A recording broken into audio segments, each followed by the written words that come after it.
سب سے پہلی جو صورت ذکر کی ہے، پہلی صورت یہ ہے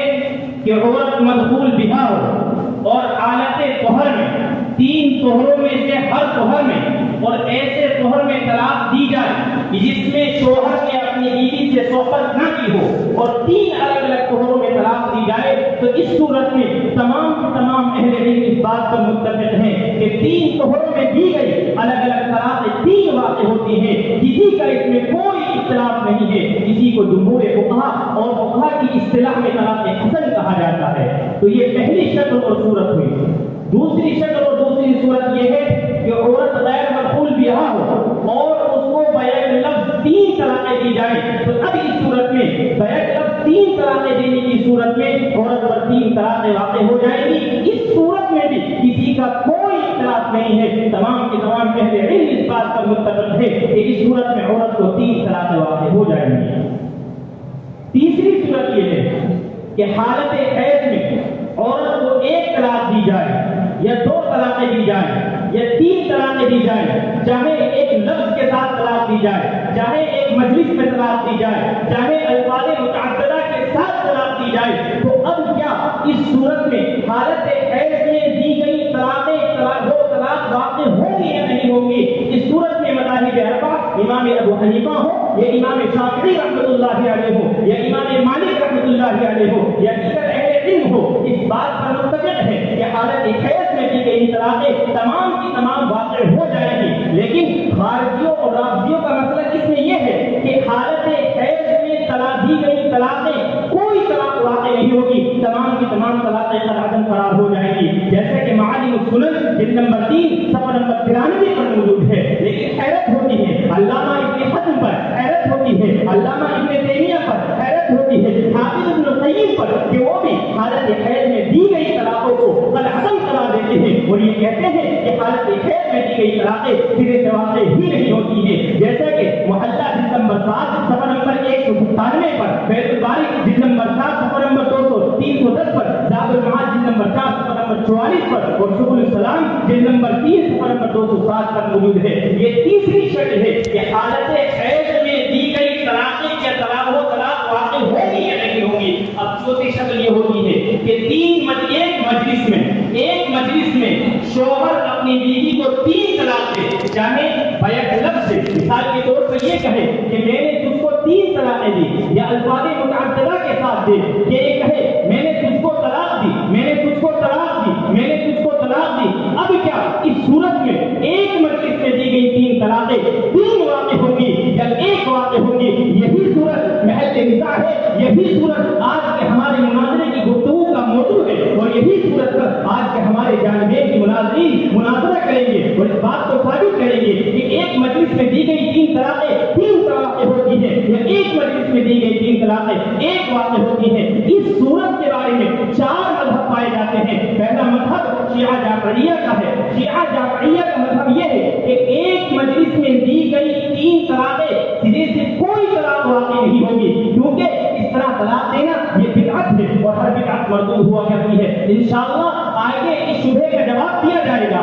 کہ 3 طلاق دینا بدعت ہے، تو بدعت ہونے کے باوجود یہ 3 طلاقیں واقع کیوں ہو جایا کرتی ہیں؟ تو پہلا مذہب شیعہ جعفریہ کا ہوا کہ شیعہ جعفریہ یہ کہتے ہیں کہ سرے سے کوئی طلاق واقع نہیں ہوگی۔ دوسرا مذہب اس میں یہ ہے کہ مدخول بہا اور غیر مدخول بہا کے درمیان تفریق کی جائے گی کہ ایک مجلس میں دی گئی 3 طلاقیں دیکھا جائے گا کہ عورت مدخول بہا ہے یا غیر مدخول بہا ہے۔ اگر مدخول بہا ہے تو 3 طلاقیں واقع ہو جائیں گی، اور اگر عورت غیر مدخول بہا ہے تو اس صورت میں صرف 1 طلاق واقع ہوگی۔ یہ مذہب اصحاب ابن عباس کا ہے، یہی مذہب اسحاق ابن راہویہ کا ہے، جیسا کہ زاد المعاد جلد نمبر 5 صفحہ نمبر 50 پر موجود ہے۔ یہ 2 مذہب ہوئے۔ تیسرا مذہب اس سلسلے میں یہ ہے کہ ایک مجلس میں دی گئی 3 طلاقیں 3 نہیں بلکہ 1 طلاق لفظی شمار ہوگی۔ یہ مذہب اہل ظاہر کا، علامہ ابن تیمیہ کا، حافظ ابن قیم کا مذہب ہے، جیسا کہ زاد المعاد جلد نمبر 5 صفحہ نمبر 50 پر اس مذہب کو لکھا گیا ہے۔ اسی طریقے سے الفتاوی الکبریٰ لابن تیمیہ جلد نمبر 7 صفحہ نمبر 277 پر موجود ہے۔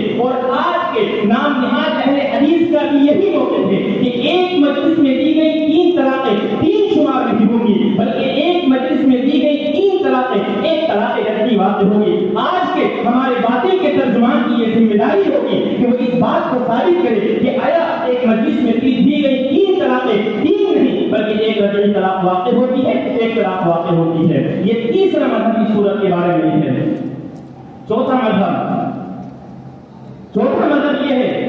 کہ ایک مجلس میں دی گئی 3 طلاقیں 3 ہی شمار ہوں گی اور تینوں کی تینوں طلاقیں واقع ہو جائیں گی۔ یہی مذہب جمہور ائمہ کا ہے، یہی مذہب اربعہ کا ہے۔ امام ابو حنیفہ ہو یا امام مالک ہو یا امام شافعی ہو یا امام احمد بن حنبل ہو، اسی طریقے سے دیگر ائمہ جو حدیث کو ہم دیکھتے ہیں، چاہے امام اوزاعی ہو، چاہے امام ثوری ہو، چاہے امام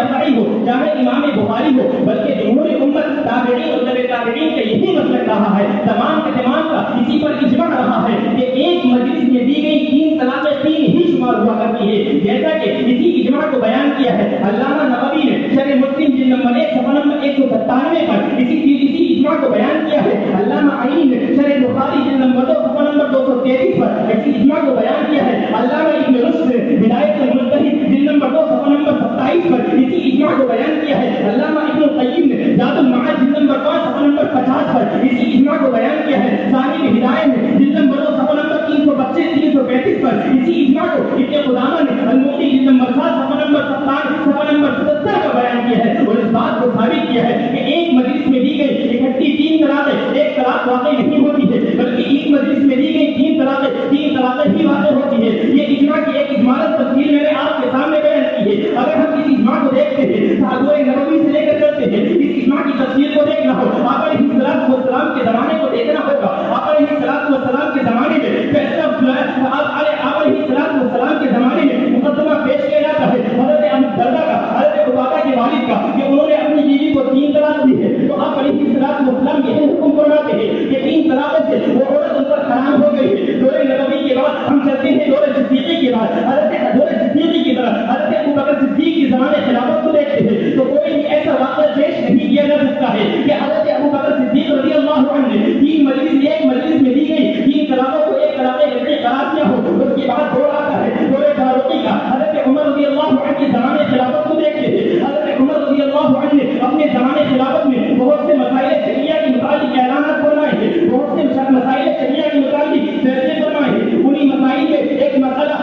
طلاق ہے، جیسا کہ معنی الاساس جلد نمبر 3 صفحہ نمبر 33 پر، اسی طریقے سے اعلام الموقعین جلد نمبر 2 صفحہ نمبر 27 پر یہ تفصیل موجود ہے کہ حضرت عمر رضی اللہ عنہ صحابہ کرام رضوان اللہ علیہم اجمعین کو جمع کرتے ہیں اور جمع کرنے کے بعد یہ اعلان کرتے ہیں کہ آج سے جس عورت کو یہ کہا جائے کہ تجھے 3 طلاق ہے، ایک مجلس میں 3 طلاق دی جائے، تو حضرت عمر رضی اللہ عنہ یہ فیصلہ فرماتے ہیں کہ اس عورت کو دی گئی 3 طلاقیں 3 ہی شمار ہوں گی، وہ عورت اپنے خاوند پر حرام ہو جائے گی۔ ذرا سوچیے تو صحیح، فیصلہ کرنے والے کون ہیں؟ حضرت عمر رضی اللہ عنہ اور حضرت عمر رضی اللہ عنہ خلیفہ راشد اور خلیفہ راشد، جس کے متعلق آپ علیہ السلام نے ارشاد فرمایا ہے علیکم بسنتی و سنت الخلفاء الراشدین۔ ان حضرات کے سامنے یہ فیصلہ کیا جا رہا ہے، صحابہ یہی فیصلہ کیا ہے۔ ہم حضرت مسروق کے فیصلے کو دیکھتے ہیں، حضرت مسروق نے بھی یہی فیصلہ کیا ہے۔ اب دور آتا ہے تابع تابعین کا، لہٰذا اس دور میں حضرت امام ابو حنیفہ کا مذہب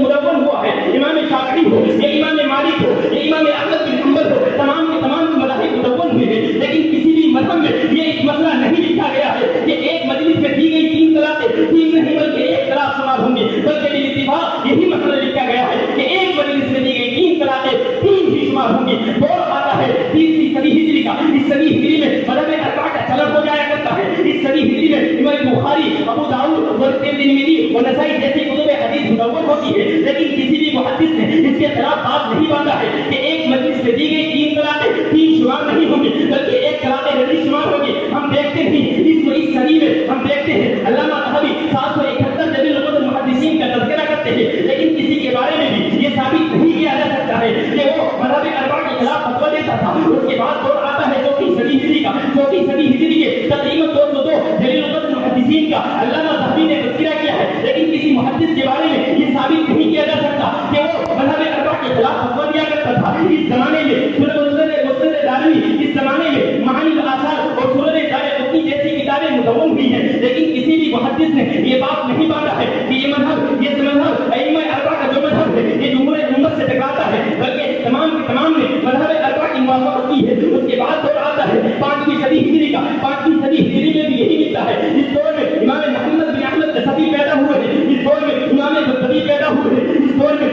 چودھری پیدا ہوئے، ان تمام کے تمام نے یہی فتویٰ دیا ہے، ان تمام کے تمام سے یہی فتویٰ منقول ہوا ہے۔ اس کے بعد دور آتا ہے 6 صدی ہجری کا، 6 صدی ہجری میں بھی یہی فیصلہ رہا ہے۔ تمام عالم اسلام نے اسی فیصلے پر اسی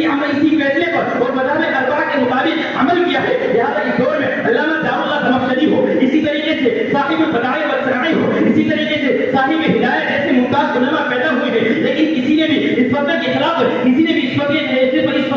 فتویٰ نہیں کیا ہے۔ اس کے بعد دور آتا ہے 6 صدی ہجری کا، 6 صدی ہجری میں اس کے بعد دور آتا ہے 7 صدی ہجری کا۔ 7 صدی ہجری میں ہم دیکھتے ہیں کہ تمام کے تمام اہل اسلام مذہب اربعہ سے متفق نظر آتے ہیں۔ اس دور میں پیدا ہوئے ہیں خواجہ معین الدین چشتی اجمیری پیدا ہوئے ہیں، اس دور میں پیدا ہوئے امام محمد بن عثمان بغدادی پیدا ہوئے، لیکن کسی نے بھی مذاہب اربعہ کے خلاف فتویٰ نہیں دیا ہے، بلکہ تمام نے مذاہب اربعہ کے مطابق فتویٰ دیا ہے۔ ہم کہنا یہ چاہتے ہیں کہ اسلام کی 700 صدیوں تک یہی مسلم رہا ہے کہ ایک مجلس کی 3 طلاقیں 3 شمار ہوا کرتی ہے۔ کسی نے بھی 7 صدی تک اس کے خلاف فتویٰ نہیں دیا، لیکن 8ویں صدی ہجری کا دور آتا ہے، 2 نام سامنے آتے ہیں، علامہ ابن تیمیہ ہو، حافظ ابن القیم ہو۔ علامہ ابن تیمیہ نے سب سے پہلے یہ فتویٰ دیا ہے کہ ایک مجلس میں دی گئی 3 طلاقیں 3 شمار نہیں ہوں گی، بلکہ 1 طلاق شمار ہوگی۔ علامہ ابن تیمیہ اس تفرد کو اختیار کرتے ہیں، لیکن اس تفرد کی زبردست مخالفت ہوتی ہے۔ اس فتوے پر بہت شور مچتا ہے، اس وقت اسلامی حکومت کا دور ہوتا ہے۔ اس فتوے پر کسی شاگرد نے ان کا ساتھ نہیں دیا ہے سوائے حافظ ابن القیم کے۔ انہوں نے ان کی حمایت کا دم بھرا ہے اور ان کی حمایت کا دم بھرتے ہوئے اعلام الموقعین 4 جلدوں میں لکھی ہے۔ لہٰذا اس فتوے کے باوجود اسلامی حکومت کا دور تھا، ان پر مسائل برپا کیے گئے، ان کو درے مارے گئے تھے، ان کی توہین کی گئی ہے، ان کو جیل میں قید کیا گیا ہے، لیکن اس فتوے کے باوجود اس صدی کے تمام فقہاء محدثین نے یہی فتویٰ دیا ہے کہ ایک مجلس کی 3 طلاقیں 3 ہی شمار ہوتی ہے۔ اس کے بعد دور آتا ہے 9ویں صدی ہجری کا، اس کے بعد دور آتا ہے 10ویں صدی ہجری کا، اس کے بعد دور آتا ہے 11ویں صدی، 12ویں اور 13ویں صدی ہجری کا۔ ان صدیوں میں بھی ایک بھی ایسا مفتی نہیں ملتا ہے جس نے حافظ ابن تیمیہ کے فتوے کی موافقت کی ہو، حافظ ابن تیمیہ کی غلط فتوے کی موافقت کی ہو اور مذہب اربعہ کے خلاف فتویٰ دیا ہو۔ اس کے بعد دور آتا ہے 14ویں صدی ہجری کا، کیونکہ اس وقت اسلامی حکومت کا خاتمہ ہو چکا ہے، انگریزی اقتدار مسلط ہو چکا ہے، انگریزی اقتدار مضبوط ہو گیا ہے۔ لہٰذا مولوی عبدالرحمن مبارک پوری ہو، مولوی شمس الحق دیانتی ہو، اسی طریقے سے مولوی نذیر حسین دہلوی ہو، دوبارہ سے ایک حرام کو حلال ہونے کا فتویٰ دیتے ہیں، دوبارہ فتویٰ دیتے ہیں کہ ایک مجلس کی دی گئی 3 طلاقیں 3 نہیں بلکہ 1 شمار ہوتی ہے۔ لیکن چونکہ اس زمانے میں اسلامی حکومت نہیں ہے، اس لیے ان کے ساتھ وہی سلوک جو 8ویں صدی ہجری میں علامہ ابن تیمیہ اور حافظ ابن القیم کے ساتھ ہوا وہ ممکن نہیں تھا، لیکن اس زمانے میں ایک ایسا ادارہ موجود تھا جس کی گونج باطل کے ایوانوں میں گونجی ہے، جس نے ہر دور پر باطل کا مقابلہ کیا ہے، جس نے باطل کی آنکھوں میں آ کر مقابلہ کیا ہے۔ اس ادارے نے اس فتوے کے خلاف ہمیں بغاوت بلند کیا اور یہ کہا یہ فتویٰ جمہور امت کی اجماع اور تعامل امت کے خلاف ہے اور اس فتوے کو ماننے والے اور اس کی معاملت کرنے والے اہل سنت و جماعت سے خارج ہے اور وہ کوئی دوسرا ادارہ نہیں بلکہ وہ ادارہ کوئی اور ہے، تو وہ دارالعلوم دیوبند ہے۔ کل بھی دارالعلوم دیوبند نے اس فتوے کی مخالفت کی ہے، آج بھی دارالعلوم دیوبند اس فتوے کی مخالفت کر رہا ہے اور کل قیامت تک انشاءاللہ اس فتوے کی مخالفت کرتا رہے گا انشاءاللہ۔ محترم سامعین کرام، حضرت عمر رضی اللہ عنہ جب یہ فیصلہ فرماتے ہیں تو صحابہ اکرام رضوان اللہ علیہم اجمعین نے اس پر اجماع ہوا، جمہور صحابہ اور جمہور تابعین نے اس پر اتفاق کیا، لیکن غیر مقلدین اور ہمارے مخالفین اس شبہے سے فیصلے پر جو شبہات پیش فرماتے ہیں، پہلا شبہ یہ پیش فرماتے ہیں کہ حضرت عمر رضی اللہ عنہ نے جو فیصلہ فرمایا تھا وہ فیصلہ شرعی نہیں تھا بلکہ سیاسی فیصلہ تھا۔ ہوا یوں کہ 2 طلاق دینے میں جلدی کیا کرتے تھے اور طلاق بکثرت دے رہے تھے، اس لیے حضرت عمر رضی اللہ عنہ نے بطور سزا سیاستاً 3 طلاق کے 3 ہونے کا فتویٰ دیا اور سزا کے طور پر شوہر کو اس کی بیوی سے آزاد کر دیا۔ یہ شبہ پیش کیا جاتا ہے، لیکن ہم کہنا یہ چاہتے ہیں کہ سب سے پہلے یہ شبہ ہے اس کی کوئی حقیقت نہیں ہے، سراسر الزام محض ہے، باطل ہے، جھوٹا ہے۔ اگر ہم اس فتوے کو دیکھتے ہیں، اگر مان لیں کہ اس فتوے کو سیاستاً اور تعزیراً ماننا اس لیے باطل ہے کہ تمام کے تمام صحابہ کرام وہ صحابہ کرام رضوان اللہ علیہم اجمعین جو حضرت عمر رضی اللہ عنہ کی اس سیاست سے متفق الرائے مانے جاتے ہیں اور حضرت عمر رضی اللہ عنہ کی اس کے فتوے سے متفق مانتے ہیں، ہم ان کے بہتوں ہمارے سامنے ان کے بہتوں کے فتوے موجود ہیں، جو یہ پکار رہے ہیں کہ حضرت عمر رضی اللہ عنہ کا یہ فیصلہ سیاسی نہیں تھا بلکہ حضرت عمر رضی اللہ عنہ کا یہ فیصلہ تشریعی تھا، بلکہ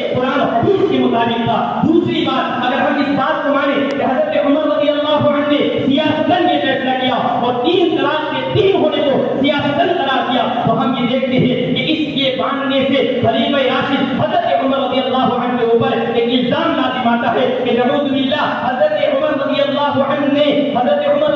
عنہ نے ایک شرعی اور منسوخ حکم کو بدل دیا ہے. اس طریقے سے مخالفین یہ مانتے ہیں کہ 3 طلاقیں 3 نہیں بلکہ 1 درجے کے حکم میں ہے. اسی طریقے سے مخالفین یہ بھی تسلیم کرتے ہیں کہ حضرت عمر رضی اللہ عنہ کا بھی یہی خیال تھا, اور مخالفین اس بات کو بھی تسلیم کرتے ہیں کہ اگر کوئی شخص اپنی بیوی کو 1 یا 2 طلاقیں دے لے تو اس کو رجعت کا حق حاصل ہوا کرتا ہے. قرآن کریم نے اس کو بیان کیا ہے وَبُعُولَتُهُنَّ أَحَقُّ بِرَدِّهِنَّ. لہذا حضرت عمر رضی اللہ عنہ نے 3 مجموعی طلاقوں کو 3 سیاستاً 3 قرار دے کر شوہر کو بیوی سے جدا کر دیا اور استحقاق رجعت کو باطل کر دیا. نعوذ باللہ ثم نعوذ باللہ. اگر ہم اس بات کو مانتے ہیں تو حضرت عمر رضی اللہ عنہ پر ایک سیاسی مسئلے اپنی ذاتی وجہ سے ایک قرآن کریم کے حکم کو بدلنا لازم آتا ہے. چوتھی بات یہ ہے کہ اگر حضرت عمر رضی اللہ عنہ کا یہ فیصلہ سیاستاً تھا تو تمام صحابہ کرام جو اس وقت مسجد نبوی میں موجود تھے کیوں اتفاق کیا, حتیٰ کہ حضرت ابو سعید خدری بھی موجود ہیں. تمام صحابہ کرام رضوان اللہ علیہم اجمعین کا اتفاق کرنا اس بات کو بیان کرتا ہے کہ حضرت عمر رضی اللہ عنہ کا وہ فیصلہ سیاسی نہیں تھا بلکہ شرعی تھا. اور اگر مان لے تو ہم یہ کہنا چاہتے ہیں کہ حضرت عمر رضی اللہ عنہ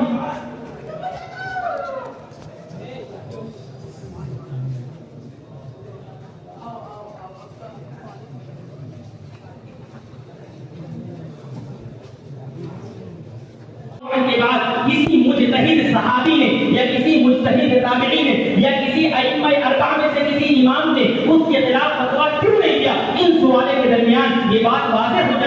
ہو جاتی ہے کہ حضرت عمر رضی اللہ عنہ کا جو فیصلہ تھا وہ سیاسی فیصلہ نہیں تھا بلکہ وہ شرعی فیصلہ تھا. اور یہی فیصلہ قرآن کریم سے, یہی فیصلہ احادیث نبویہ سے اور یہی فیصلہ آثار صحابہ سے ثابت ہوتا ہے, جیسا کہ ہمارے ترجمان اس کو ثابت کریں گے. دوسرا شبہ یہ پیش کیا جاتا ہے کہ حضرت عمر رضی اللہ عنہ نے جب اس فیصلے کو فرمایا تو آخری عمر میں حضرت عمر رضی اللہ عنہ کو ندامت ہوئی. حضرت عمر رضی اللہ عنہ کو اس فیصلے پر پچھتاوا ہوا. پچھتاوے کے بعد حضرت عمر رضی اللہ عنہ نے اس سے فیصلے سے رجوع فرما لیا, جیسا کہ مسند اسماعیلی کی روایت کو پیش کیا جاتا ہے. اس کے متعلق مختصراً عرض یہ ہے کہ اس روایت کو پیش کرنا 2 وجہ سے درست نہیں ہے, کیونکہ اس کی روایت میں یزید بن ابی مالک ہے جو حضرت عمر رضی اللہ عنہ سے اس بات کو نقل کر رہے ہیں, حالانکہ انہوں نے حضرت عمر رضی اللہ عنہ کا زمانہ نہیں پایا ہے. اسی طریقے سے علامہ ذہبی نے میزان الاعتدال میں اور علامہ ابن حجر نے ان کو مدلس لکھا ہے. اسی طریقے سے خالد بن یزید ابن ابی مالک یہ اپنے والد سے روایت نقل کرتے ہیں. علماء نے اور محدثین نے ان کو ضعیف کہا ہے. امام احمد بن حنبل ہو, یحییٰ ابن معین ہو یا امام نسائی ہو, تمام حضرات نے ان کو ضعیف قرار دیا ہے. اس لیے اس روایت کو پیش کرنا درست نہیں ہے. دوسری بات, اگر بالفرض و محال مان لیا جائے کہ حضرت عمر رضی اللہ عنہ کو ندامت ہوئی اور حضرت عمر رضی اللہ عنہ نے اس سے رجوع کر لیا تھا, تو ہم سوال یہ کرنا چاہتے ہیں کہ حضرت عمر رضی اللہ عنہ نے جس طریقے سے 3 طلاق کے 3 نافذ ہونے پر صحابہ کرام رضوان اللہ علیہم اجمعین کے مجمع میں اعلان فرمایا تھا, اس کا فیصلہ فرمایا تھا, تو کیا وجہ رہی کہ حضرت عمر رضی اللہ عنہ کو ندامت ہو رہی ہے اور حضرت عمر رضی اللہ عنہ اس فیصلے سے رجوع فرما رہے ہیں, اور اس رجوع کا فیصلہ صحابہ کرام رضوان اللہ علیہم اجمعین کے مجمع میں نہیں فرما رہے ہیں؟ اس سے ثابت کیا ہوتا ہے کہ یہ روایت درست نہیں. اسی طریقے سے تیسری بات یہ ہے کہ جب حضرت عمر رضی اللہ عنہ کا یہ فیصلہ درست نہیں تھا تو صحابہ کرام رضوان اللہ علیہم اجمعین نے اس پر اتفاق کیوں کیا اور اس کے خلاف آپ نے فتویٰ کیوں نہیں کیا؟ اس لیے یہ پیش کرنا کہ حضرت عمر رضی اللہ عنہ کو ندامت ہوئی تھی یہ درست نہیں ہے, اور حضرت عمر رضی اللہ عنہ نے رجوع کر لیا تھا, یہ سراسر جھوٹ ہے. ایک آخری بات, اس کے بعد میں اپنی جگہ لوں گا. ایک شبہ یہ پیش کیا جاتا ہے اور درمیان میں نے یہ بات پیش کی تھی پہلا مطلب بیان کرتے ہوئے کہ اگر کسی نے ایک مجلس میں 3 طلاقیں دی تو 3 طلاقیں سرے سے واقع ہی نہیں ہوتی ہے, کیونکہ یہ بدعت ہے اور بدعت ہونے کی وجہ سے واقع نہیں ہونی چاہیے. اس سلسلے میں مختصراً عرض یہ ہے کہ بھلے ہی طلاق سے ایک مجلس میں 3 طلاق دینا یہ اقدام بھلے ہی گناہ اور بدعت ہے, لیکن اپنی تاثیر کے لحاظ سے یہ مؤثر بھی ہوگا اور نتیجہ خیز ثابت ہوگا. ہم دیکھتے ہیں قرآن کریم نے زہار کے بہت سے ایسے امور ہیں کہ قرآن کریم نے اس کو کرنے سے منع فرمایا ہے, لیکن جب بندہ اس کا ارتکاب کر لیتا ہے تو وہ شرعی حکم اپنے تمام احکام کے ساتھ نافذ ہو جایا کرتا ہے. ہم دیکھتے ہیں قرآن کریم نے زہار کے بارے میں فرمایا منکرا من القول وزورا, لیکن اگر کوئی